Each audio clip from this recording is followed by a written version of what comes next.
today I am sitting with Nidhi Myers and Sandra Myers, the author of One Match, One Break, and One Life. This is a very honest and personal conversation about how a life can look steady on the outside while something deeper is quietly asking for attention. Ryan's story is not about giving advice, it is about awareness, alignment, and the small moments that can slowly change the direction of life. Hi Ryan, this is a beautiful title you have. One match, one break, one life. How did this come to you and what is the story behind it? Well, it wasn't the first title that I came up with. We had a few different ones we were working with originally, but I sat with those other titles for quite some time, um, but they didn't sink in fully with me like everything else has, right? So it didn't quite fit, right? And then I started thinking of other titles, and then this one came to mind: One Match, One Brick, One Life.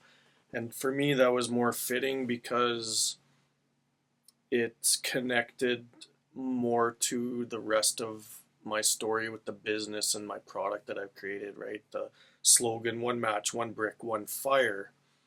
And then when I came up with this name, I just was like, that's perfect, right? Because It's connecting with your business too, it right? The connected with fire. the business, and it Mm. just everything made sense. The small decisions, the choices, things stacking up, one life, um, and yeah. So once I had that idea, I shared that with Sue Kant, and like both of us were like, yeah, that's perfect. Um, it made a lot of sense, and we just kind of knew, right? So. Yeah, that purpose was already made. That was your purpose, and then you worked on your purpose. That's beautiful, Ryan. Thank And you. Yeah. awesome, Sandra. And thank you, Sandra, for supporting for everything you have done to support Ryan. And when did the idea of publishing this book first begin? And how did that conversation start? Um, yeah, so when I started my business, Clement Sims Woodworks, and then I created the product Cedar Fire Starter and started going to trade shows. Um, I started, having conversations with many, many customers and about my product and the meaning behind it, right? And that's kind of when my story started evolving and developing, and sharing my personal struggles with, mental health and addiction with alcohol, and then other people would open up about their stories. So that's kind of where the story started developing. Um, and I had some customers, one in particular, I remember we had a pretty deep conversation and a lengthy one at a trade show. And he had asked me, like, do you speak? Do you ever plan on speaking? And I'm like, no, I don't speak. And he's like, well, you have a very powerful story. And he said, you should share it more. And so little seeds were planting along the way. Mm-hmm. And then there was the Chamber of Commerce, where I had planted a seed in my own mind, about a year ago, year and a half ago, that I wanted to join and go connect to these networking events and stuff like that. But I was very scared and never attended. And thought came again in December of going to the chamber. And I, the day came for the event, and I was scared. And the old me would have come up with excuses to not go, to hold me back, to give me reasons for whatever reason, right? So, but something pushed me to go to this, and so I just, I was in the garage all day making fire starters, and I was dirty and hadn't showered, and there was like 45 minutes before the event started, and I just quickly changed and washed and went, right? Didn't know what to expect, and I went to this event, and I met a gentleman who I sat down beside. Um, little did I know he was a publisher of 50 books, and I shared my story with him. And the very next day, we were in his studio talking about my story and about the possibility of writing a book. And I remember that was a very long afternoon, and I remember excited going home and telling my wife that, hey, babe, we're writing a book. Yeah, I know. I remember that day actually. Like you texted me, like just a few minutes ago before you said that I'm gonna go to this chamber event. Okay, sure. And I thought like, yeah, why not? Did you ever share that story in chambers? No, I have not. No. So are you thinking about doing that? That would be- Eventually, I'm sure, like just Yeah. like 100 people have asked me to be on Dragon's Den, and share my story to Yes, them that as would well. be amazing. When we're ready, when the timing is right, Yes, we'll we'll definitely do it, right? Yeah. I want to share something too, because you won something, and then in like vertical paper bag, and inside is an alcohol. It's an alcoholic drink that you won at the raffle. Oh, And then there's so many like yeah, that's right. So the very first event that I went to, and I met Sukant, who's the publisher. They did door prizes at the event, and I won a door prize. Oh. And the door prize was a 40 of vodka, right? And the old me would have dove right into that, right? But I re-gifted it to a friend. Oh. Speaking of trying to not drink Not alcohol. drink alcohol and Yeah. yeah. Awesome. Amazing. Beautiful. Thank you, Rian, for sharing this to the audience. Amazing. At the beginning, did you see this as a book, or did you think it would only remain as a speech, a personal reflection, or something private? Yeah, it's hard to explain. Like, Yeah, there's when a lot one of your clients like talked about the yeah, situation, like, did you ever thought about writing a never book? thought about writing a Yeah, book. Like, a so book was never the a part of the seed was plan. there. Like Yeah, he built in something in your mind. yeah, That seed was yeah, there, but then yeah. you built upon it Yeah, slowly, there's a and lot of then things that led up to it. Obviously, the seeds that were planted, conversations that were had, yeah, and then obviously meeting Sukant was another moment that I'm very grateful for, because yeah, it could have easily went the other way and followed my excuses that night or that day, and not have gone to the chamber, and we wouldn't be sitting here today. and we are so grateful that Sukan met you, and that's awesome. That we got the opportunity to publish the book. Yeah, and for likewise, you, and like likewise, it is both ways win-win situation, which I appreciate everything. So awesome. So before the writing process started, what was your biggest hesitation about sharing such a personal story publicly? the biggest hesitation about sharing the story publicly, it's very hard. There's a lot of things, not just one answer, but Yeah, the biggest one is obviously fear, I think. fear.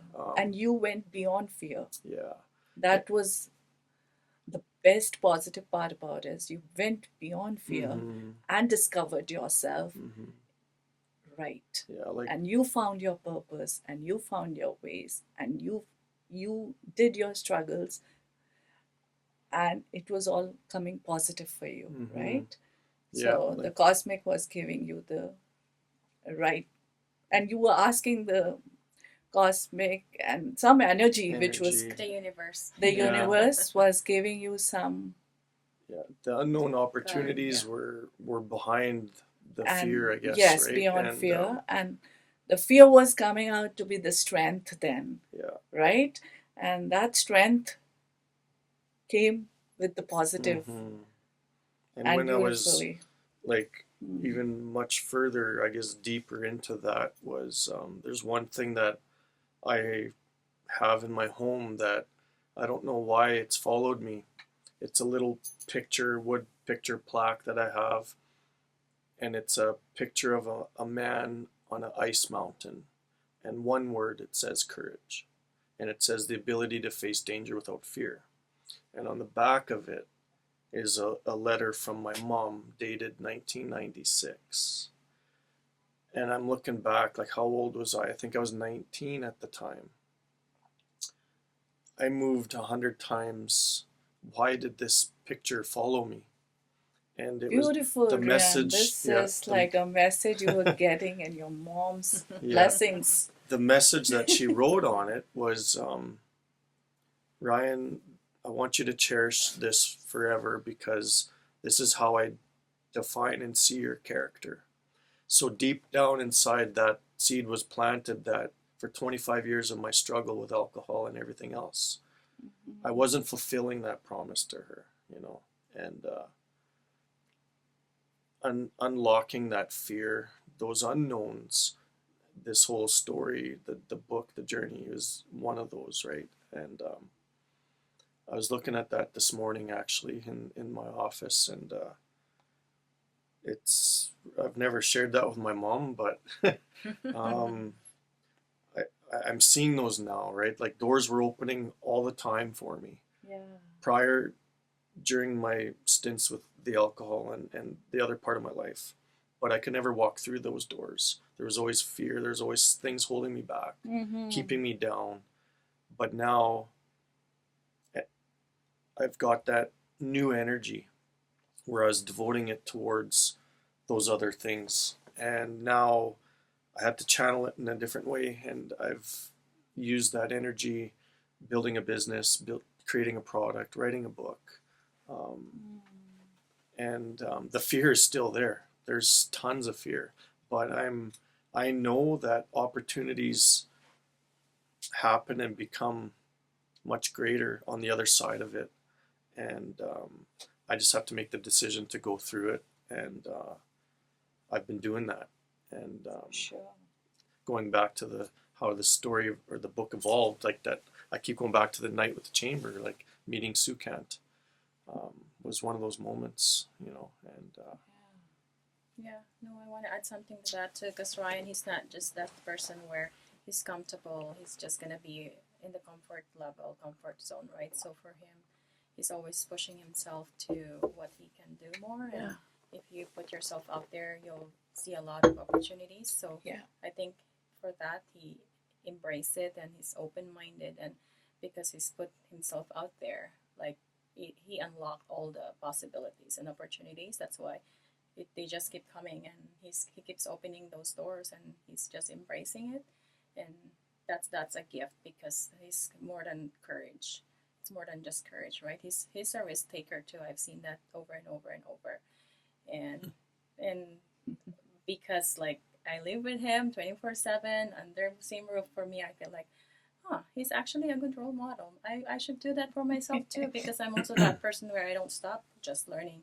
Yeah. You know, I always, like, if you come to our basement, our bookshelves full of personal development too, and about business, and about, like, that. It's just, you don't limit yourself with what you have right now, with what Exactly. you can do, because like, what's your goal, what's your purpose in life, right? Yeah. So what he's doing right now, it's actually a gift to a lot of people that don't have that faith. Exactly, Sandra. So That's beautifully you've said that every person doesn't have that gift, and yeah, he has yeah, that. yeah, gift. he's Yeah. been helping so many people out there that struggle as well with different forms of addiction. And it's just, Right. it could not be the person who bought the fire starters, but it could, or the book, it could be one of the family member that's struggling with addiction, and just even lighting Yeah. a fire. coworkers. Yeah, for Yeah. sure.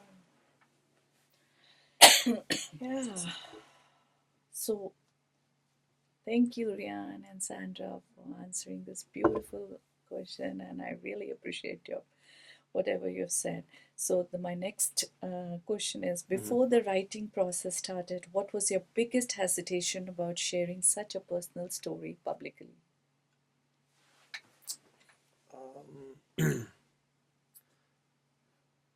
The biggest hesitation I mean, yeah, that's a hard one. Like, I mean, it's not just my story, but it's everyone else that was involved too. Like, my family, my coworkers, they're all part of the story as well, right? And I didn't want to, I wanted to be honest with myself and you know, um, So the best thing about your story is the vulnerability which you shared. That was your strength. You made it as a strength, and it's the powerful thing. yeah, yeah, It being, was not your has. Yeah, it it's was. not easy, It like, was not easy to share something even like, so open, right? even for myself, like Yeah. just talking about it and, yeah, it just knowing how hard it was being in it, um, and knowing how hard it was to get out of it. Yes. It wasn't easy, and so talking about it was, and sharing it and being open and vulnerable, like, you don't know how people are gonna respond. You don't know. Yes. And do you think when you were doing that process of talking to Sukant, and were you also healing? That healing was happening to you in Mhm. that process. Do you Absolutely, yeah, think that yeah. was it giving It's you some kind part of of, comfort? for sure, yeah. It was the whole journey, my business, my product, my book. Mm-hmm. This is all my healing journey. This is, um, none of this would have been possible if I was still drinking, and I was still struggling. And I made the choice to walk away and do something different. And, opportunities started happening, and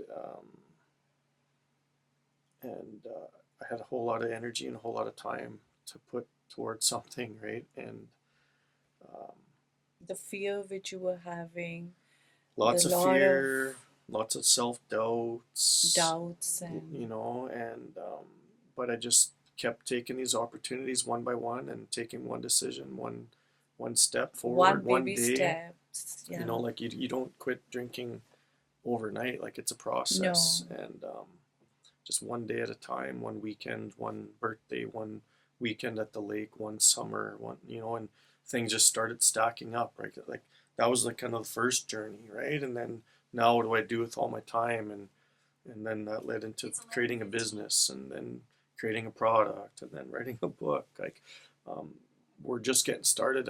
I feel too like there's probably a second book, a third book, a fourth book, like in the future. I can see it. Um, but right now we're just, taking one step at a time, and my focus is building this business, um, and getting my product out there, and yeah. For sure. Thank you, Rian and Sandra, for being so honest and calm, and so grateful to be here in the studio. Mhm. I have another question for you. What was the hardest part of the publishing process for you? Telling a story, shaping the chapters, reviewing the emotions, editing the book, or deciding to release it?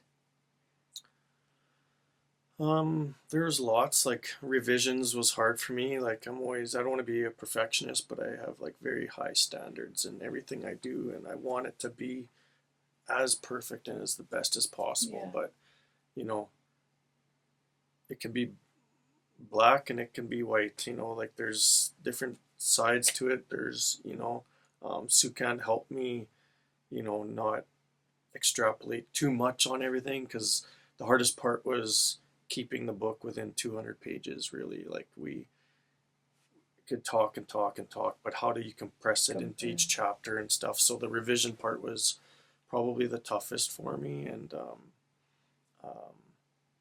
but also like, Were you also like, were you unaware of what's going to happen? Like, unknown about yeah, the facts? yeah, Like, like putting it is out this there. going? It's like you I'm wanna. putting my efforts, but is it like going to be coming out like? Yeah, So you were doing that. You had the risk capacity, and you were not, but you wanted to do it, but you were also having some questions in your mind, right? Yeah. Will that work out? well, It's like Yeah. limited with 200 pages, but you want to 200. send your real message without Yes. editing too much, but Right. still delivering the message that you want to send to your audience Yeah. with your wordings, with your sentences, constructing the paragraph with that 200 pages. But Yeah. And it was also like now that the book was coming to life, um, it pretty much cemented the fact in me that there's no going back. Like there's no going back to the old Ryan. Like a Yeah. lot of people that have struggled with addictions, they have relapses. I mean, it happens, right? So Right. this was a tool for me to continue moving forward in the right direction, and putting a book to it. There was no going back, right? No. And not that I ever was going to, um, because the energy that I've received now from my business, from my product, from my customers, from messages, from comments, from everything from the book, um, is so rewarding and so fulfilling that I would never go back to the old tool that I was using, right? Yeah. For sure. Yeah. Yeah. Do you also consider talking to the rehab centers and where mental health? Yeah, I Yeah. absolutely do.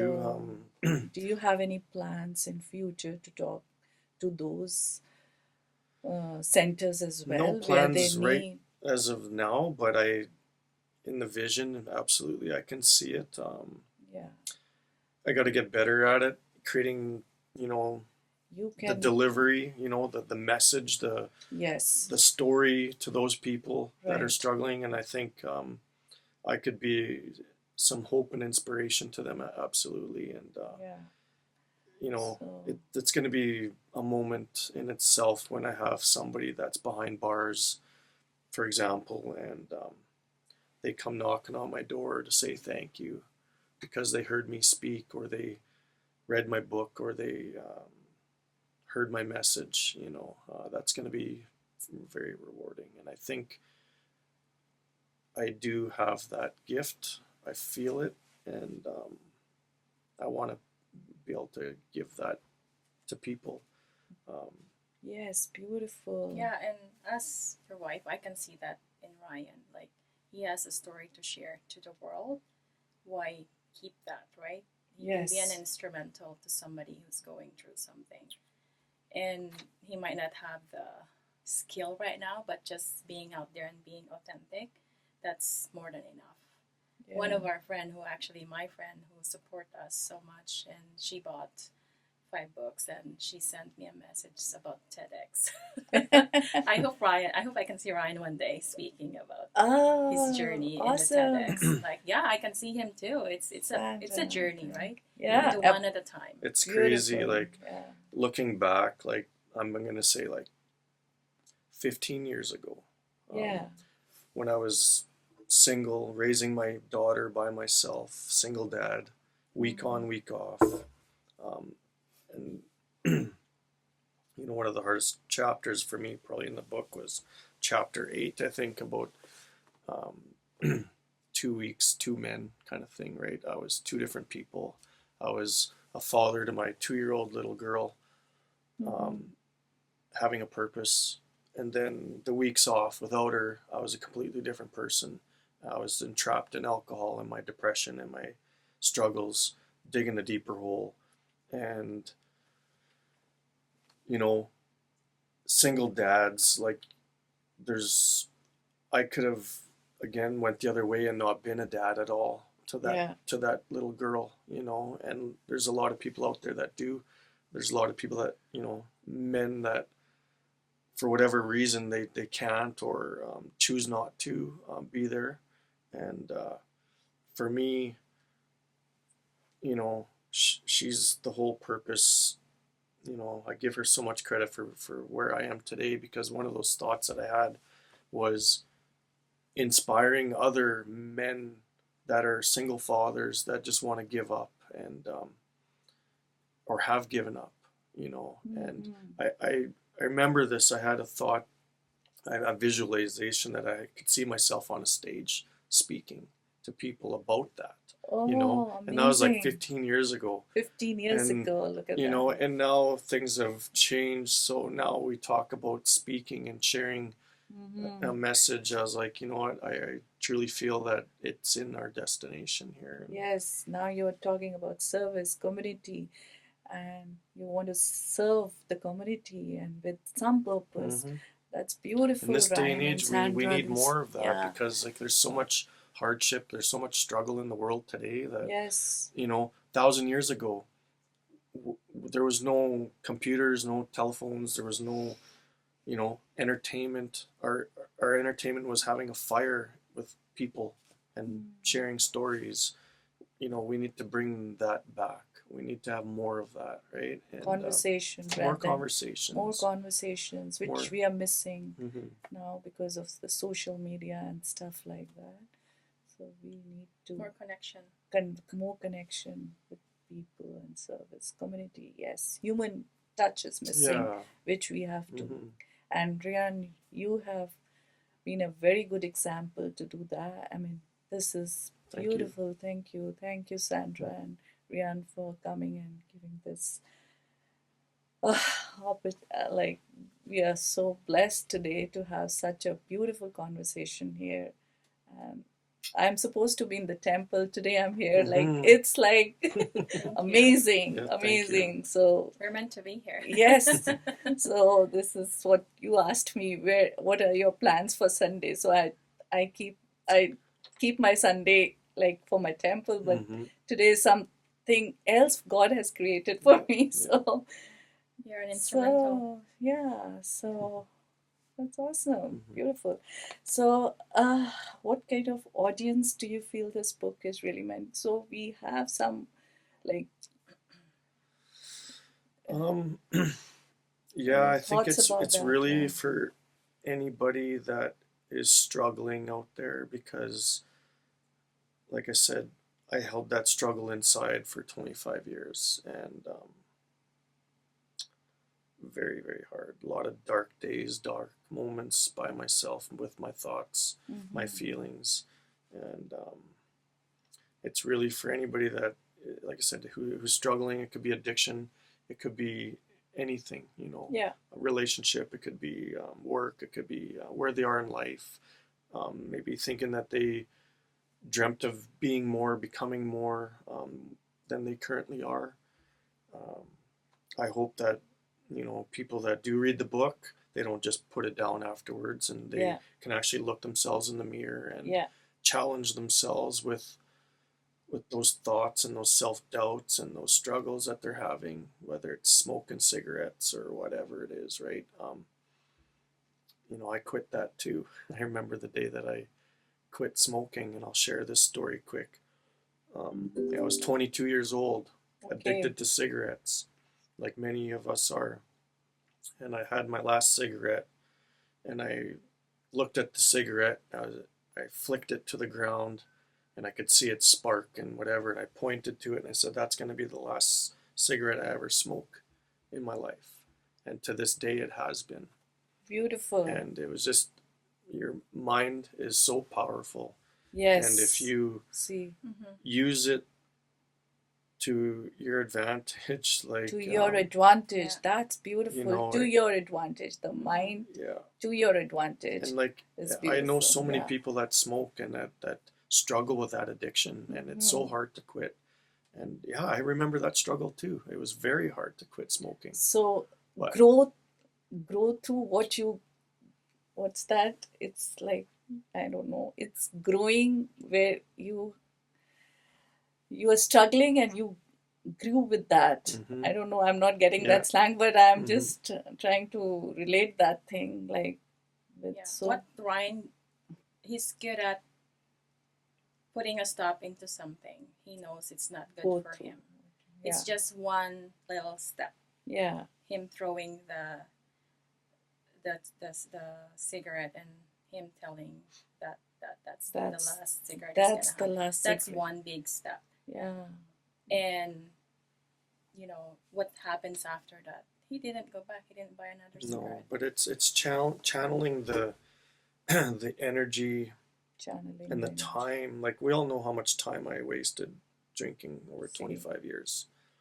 We already know that, but what do you do with that time and that energy, right? You need to focus on other positive aspects and tools. And I didn't plan to start a business. I didn't plan to create a product, but it happened. And when you start moving forward in the right direction, other doors start opening, and you just keep pushing forward, right? And Keep pushing forward. Yes, that's like keep pushing yourself. and you have to be very consistent and persevere through all the struggles, and fear is always going to be there. But when you start stacking wins, like looking back at the smoking, man, it was hard to go one day. Yeah. It was hard to go 1 week, 1 month, Right. 3 months, 6 months. I kept stacking the wins, putting money aside, where I would have spent on a pack of cigarettes. You got to stack those wins. And even with the alcohol, same thing. One day, one wedding, one birthday, one, night after ball. I remember you have an app for that, and it tells you how much money you're saving for not buying the alcohol. Yes. And stacking wins is so important to keep yourself motivated and moving in the right direction, right? Because your ego is so powerful too to take you the other way, the negative way, and keep you down, and just the excuses, because they're always going to be there, but you have to channel that differently. When you have little stress in your life, you want to just release that with this one cigarette. At least they want to do it like in a day. I don't know how many cigarettes they can. But I think what happened too is that you want different results. So for you to get different results, you need to change your actions. Absolutely. Your way of living. Absolutely. And so because you know where you want to go, that's why you're here now, because you don't want the same results, right? So. Beautiful, Sandra. That's awesome. For things to change, you have to change, right? Yeah. And, change doesn't happen.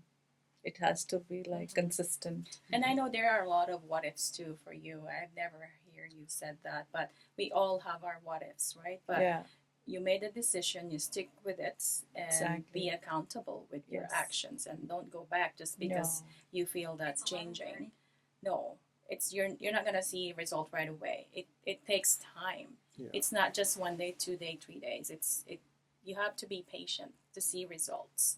So a lot of people out there, they might have changed a diet because they want to lose weight and not seeing results on the weighing scale, right? But you just have to be patient and have faith in yourself, and Ryan have faith in himself. Faith in yourself. Yeah. That's the very important thing she mentioned. Faith in yourself. Yeah, that was probably one of the biggest things is being real and true to myself about that, that I was capable of becoming more and being more. I always knew I had it in me, but there was a lot of things that I was struggling with, right? And there's not one big heroic moment or one rock bottom moment that, you can't lose 50 pounds in 1 day. If you're wanting to lose weight, like you have to stack wins. You have to take those small decisions. Don't eat that chocolate bar. Don't have that ice cream or whatever. And just,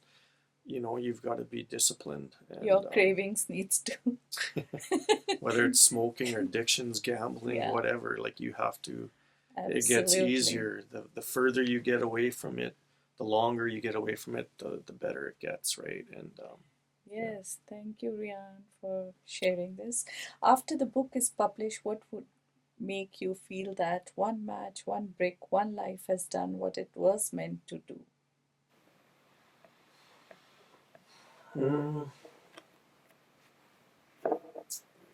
I think it's just being able to affect other people in such a way how I've affected myself throughout this whole process. I was struggling internally when everything on the outside looked great. I had a marriage, I had kids, I had a house, I had a rental property, I had a good job.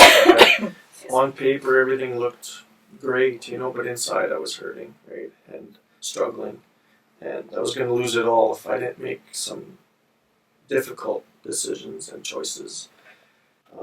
So I'm hoping that I can affect others in a way that's true to themselves, whatever that may be. To use this as hope and inspiration to move forward in a better direction. Yeah. Yeah. Sandra, would you like to add on that when the Yeah, book came? for sure. I just wanted to make sure that whoever will read the book, it's not about Ryan's story. It's about his life. But also, if you reflect on your own self, like if I'm the one reading the book, what is it? What's the definition for me? What is it for me? So just making that decision one day at a time, and just have faith in myself and my own capabilities. That also having the right community, right supports, because those also matters.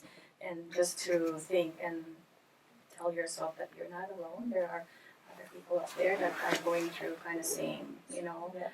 struggles or challenges in their life, but you are not given something like in your life like challenges and problems if you're not able to move past that. And the book is a tool for sure, and just being inspired by those people that are going through whatever it is that they're going through in their life. And me reading the book is just such a gift, because then I get to know my husband even more that I have not known and he has not shared with me. And so it's a opportunity, and it's a gift for sure.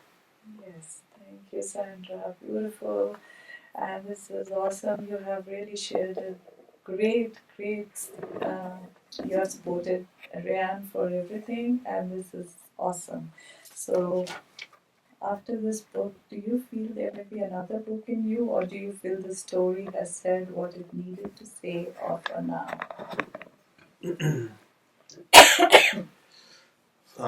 Yeah, I can see there being another book.